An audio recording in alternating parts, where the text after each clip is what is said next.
from buying fake diesel, we appreciate them.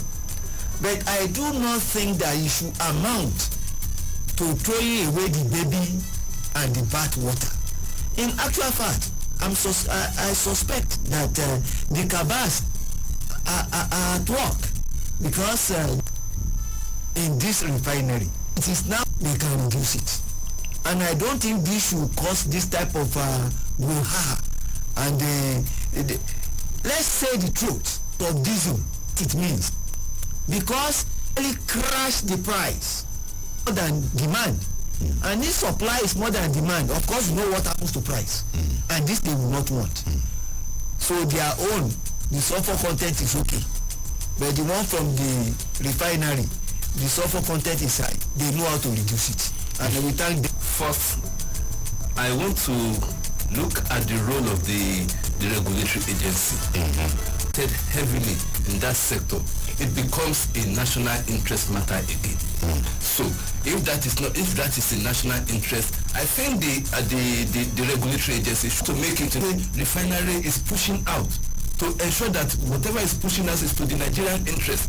Dangote refinery is not a foreign interest. It's a player that has come to salvage Nigeria.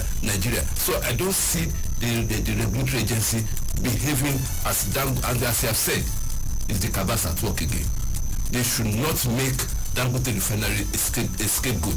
Rather, they should seek to improve the quality of water. If Dangote refinery is actually guilty of what they are trying to say, they should seek to improve the services that a foreign interest that is trying to destroy Nigeria. To the extent that the man will regret investing in this high-stake oil industry. It has got to say that the man said, or was reported to have said that, please buy me out. Exactly, that's from the Daily Trust. Are you now saying what they are doing to this? Over the weeks, because from what we've been reading over the weekend, suggests that this might also to a large extent have political undertone, but then for us, it's not for us to do the speculation here. We look at the facts on the ground and discuss accordingly. So let's leave that for now. Move on to another story here. Grounded as 4 tires burst and 6 crew members was to also went the way of the initial one while attempting to taxi off the aircraft from the runway. This was contained in a statement made available to Patient Bureau. Bimbo Oladiji from the development. Lawrence, the aircraft was cleared For takeoff. Please, we have certified safe, and the others too went the way of the first one. It only means that the regulatory bodies, they are not doing what they are supposed to do, or along the line, do we say it's an act of God? Do we? Let us know that there is no parking space in the air, and there is a need for thoroughness in everything we do, especially in the aviation industry. Aircraft carrying 119 people with 6 crew members, and the tire Nigeria is a no-nonsense man.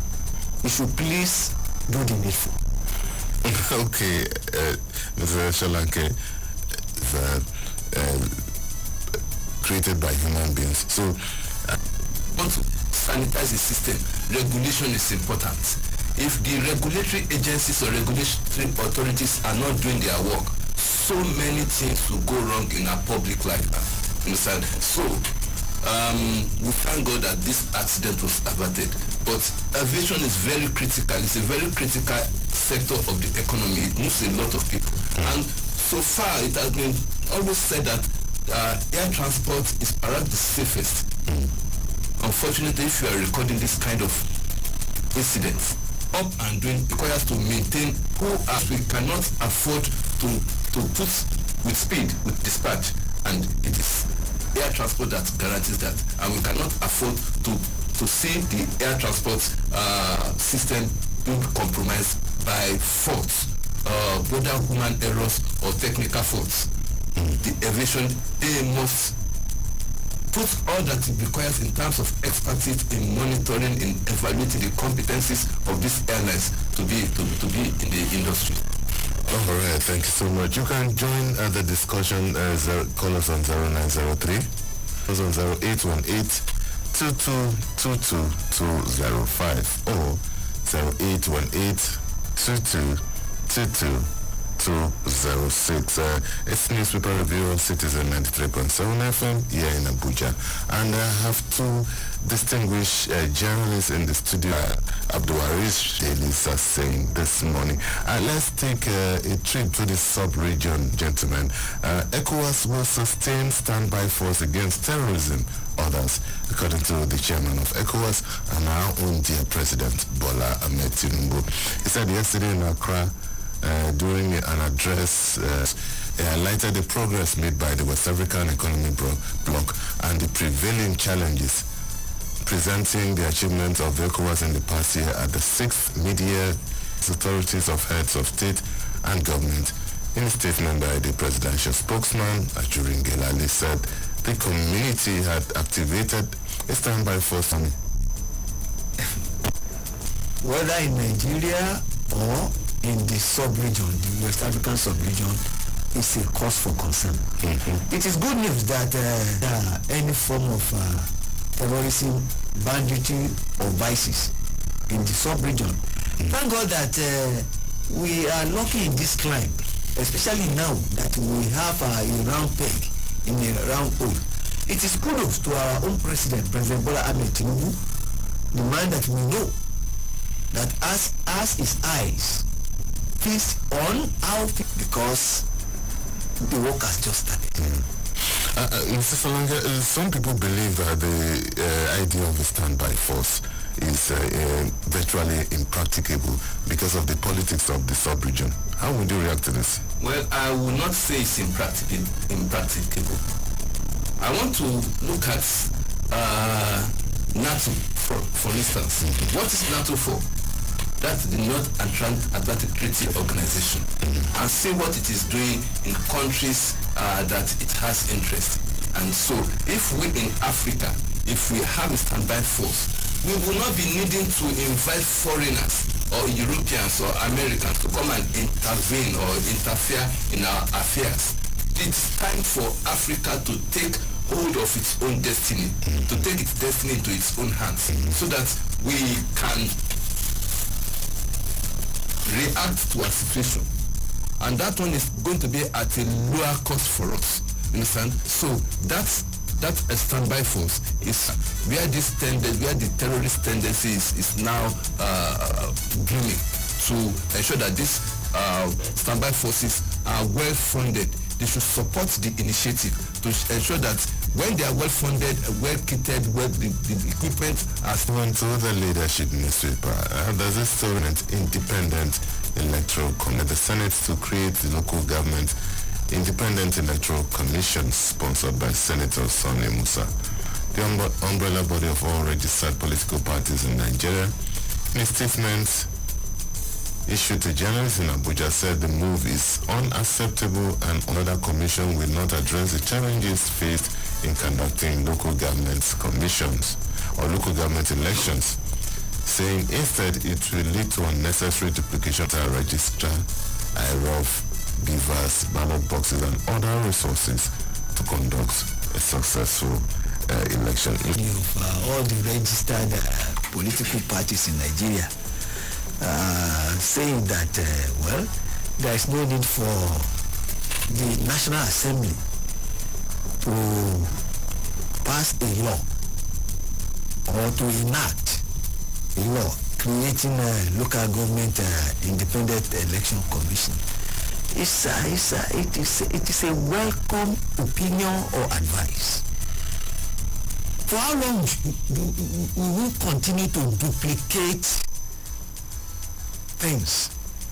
There is INEC conducting quote and unquote federal elections, and now we have state independent electoral commission, which more or less they are the rubber stamp, because PDP members hardly will you hear that yes, APC is in power in so X state, and PDP won all the local government elections in that state. It is, of course, to most of us, and to most of the quote and unquote, because, in fact, before the result is declared, it is known to everybody that it's our democracy. We cannot deepen our democracy by being conducted in such a manner that the resort to the cause will be reduced. Not only that, it is only good that you allow the choice of the people to emerge. And it is when that is done that we can say in all sincerity that democracy has taken root and we are deepening it. Mr. Solanke. Yeah, I was in the chat group this morning. I was actually making a comment. The problem is not whether we have a commission or we don't have a commission. The problem is actually the political culture in Nigeria. And our political culture is the one that does not tolerate opposition. So whatever institution or instrument of state that is in place, you will realize that in Nigeria, that culture of the Nigerians ourselves begin to see democracy, that you do not necessarily have to be in opposition, or whether you're in opposition or not, the interest is serving the people. So many people, when they are in a party and that party is not in power, they feel there's nothing for them. So they will try to see how to get into the party, that the ruling party. So we have where they can sustain or uphold an ideology, and it's very, very that will be very, very competitive. So when you have that is a fundamental issue we have to address. That where choices are open, where there are, you don't necessarily have to operate at the national level. There are parties that are restricted to the regional level. There are parties that at the state level. There are parties that they are comfortable. We have such culture in Nigeria where democracy is enriched, is deepened, and there is true multipartism, true pluralism, and diversity. And so whether we have National Electoral Commission, whether we have State Electoral Commission, whether we have local governments induced to ensuring that opposition or no opposition, people have multiple choices to make and to run the affairs of at the local or at any level of government. Right, I quite agree with you, gentlemen, but I also think that the fundamental, which both of you have hinted, is that our practice of federalism is basically theoretical. Exactly. Because we pick and choose when it comes to the issue of federalism. We pick and choose a lot. Whichever one favors us or our interests, that's what will not be conducted by INEC. Because it creates this body, which will be, and that means it's a federal law. How can the federal government be conducting the local government election? Even the constitution gives the power to the state electoral commission. Until that power is taken away from the state, then you cannot. The state houses of assembly are supposed to make laws for the good governance of the local government councils and everything. So we tend to mix a lot of things, and it's really, really not anybody's fault. Like Mr. Solanke said, over the years, it's been this culture of just saying, when you say federalism, it means the federating states would voluntarily meet amongst themselves and decide that we want to come together. We cede some power to the federal government, to the center, and we retain our powers, and we shall be called a federal government. That is when you say that is a federal government, that's a federal system of government. Not when you pick states together, put them together by fiat, order them. I can't remember any time that the federating states met voluntarily on their own to say they wanted to be part of this entity called Nigeria, voluntarily. Mr. Salami is a student of political science. I'm sure you will agree with me. All this is a creation of the military governments over the years. So it's something that we really need to take a second look at as time goes on. Mr. Salami, you want to say something to that? Well, even the preamble, we, the people, at what point in time did we sit down and say, I mean for our constitution. Yes, say, I understand. At what time did we just say we the people now give unto ourselves this? But then it is still academic. 1,000 naira minimum wage, major achievements for Tinubu's government. Wale Edun, it says as the Minister of Finance and Coordinating Minister for the Economy, Mr. Wale Edun has given kudos to President Bola Tinubu for successfully fixing a minimum wage for Nigerian workers, describing the development as a remarkable economy and lift many people, still generating a lot of interest. This, would you agree with Mr. Edu that it's a major achievement? Well, I don't know whether it's a major, but it's an achievement. No doubt about that. But there is need for the government to do more. Why? I'm not saying that they should increase it and make all the minimum wage to really take the people home. Because it does not really reside in the quantum of money given out. It is the purchasing power of that amount. What precisely could 70,000 buy? It's more the inflationary rate is reduced in take home, and that it will take people home in the real sense of the word, and not just having more money in the pocket, which Okay. I always look beyond the so-called minimum wage. My own concern has always been what are the structure in infrastructure in place? What are all those things that the government is supposed to provide that will not be eroding whatever you call the minimum wage? There's no point in even giving civil servant of the workers 250,000 naira per month, and at the end of the day, it does not really. It's the inflation, lack of facilities, lack of infrastructure erode that amount of money. And so he has made mention of inflation. We also have to look at prices of things. You understand? So these are all the issues that are of concern to me. That when the government puts in place right policies, that money they have, they can get it. It is important. Those are things that are important to me, more than whether it is 70,000, 100,000, 250,000 naira per annum. It is beyond that, because there's no point in having a lot of money in your pocket without using it to get something tangible.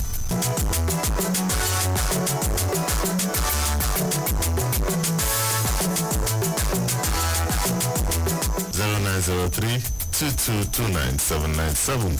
That's 0818-2222-205 or 08. You can send a WhatsApp message on any of the numbers and let us see. I'll read out your message. I have two gentlemen in the studio. All right, gentlemen, let's look at this story. I just couldn't avoid the story. Edo uncovers baby factory, probes trafficking of victims from Southeast. The wife of the Edo State Governor, Besti Obaseki, has called for a thorough investigation into the unwholesome activities of a cartel in the state on a suspected location being used as a baby factory in the Ikoba Hill axis of Benin City. The victims are 5 pregnant teenagers who were allegedly trafficked from the after delivery. Mr. Salami, this is heartbreaking. Is it not a misnomer to say that there is a factory called baby factory to start with? You see, if our decadence has gotten to this level, I'm saddened. I'm very, very sad. I'm sad about this. And I think that humanity should not condone things like this. There should be consequence. Not a factory. It is criminality going on. Because if you use the word a factory, what comes to mind is what they place and get some boys to impregnate them and sell off the baby, and you feel that is right. It is inhuman. It's ungodly. All right, Mr. Shalanke, we are talking about very young girls. A 17-year-old student, Udu Blessing, was also brought to the facility from Owerri, Imo State, by her elder sister after being raped and impregnated, while another victim from Akwa Ibom State, Gift Harrison, came from Port Harcourt to be taken care of by a prime suspect, and that these are very heart-rending stories. Actually, this is not a new story. This is not a new development. I remember more than a decade ago, I was as a visiting editorial board member at the National Mirror. These are issues that we wrote editorials on. Understand that?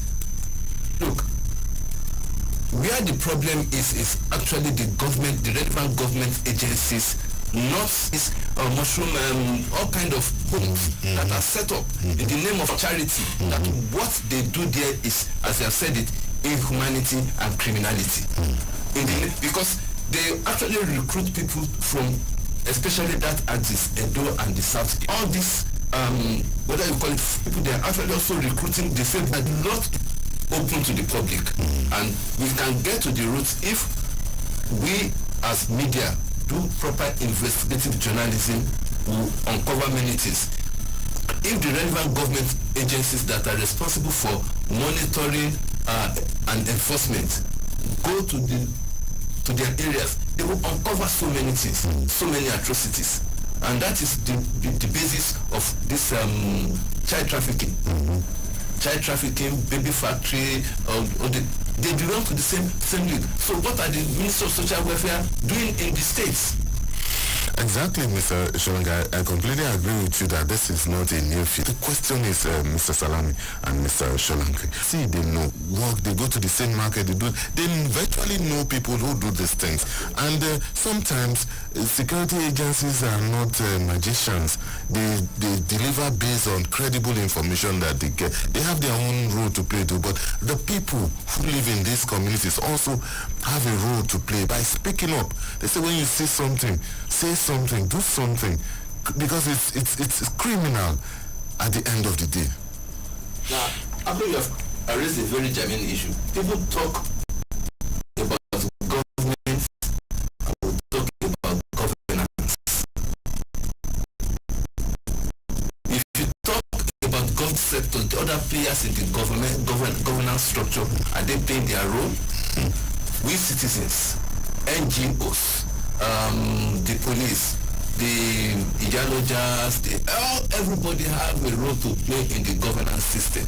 The government is just one. Other sectors, we have a role to play in governance. If we leave it to government, government will always rely on what others accept in governance in the country. All right, so I hope as citizens we will learn to say something when we see something. Take that step, ask questions at the end of the day. President Biden withdraws from U.S. presidential election race. This has been a subject of discussion between Mr. Salami and I over the weeks in the newsroom. We used to have very robust discussion concerning this, and our conclusion has all election. But U.S. President Joe Biden has announced that he will end his candidacy for re-election, saying it is in the best interest of my party until his term ends in January 2025, and will address the nation this week. Mr. Salami, I saw the message.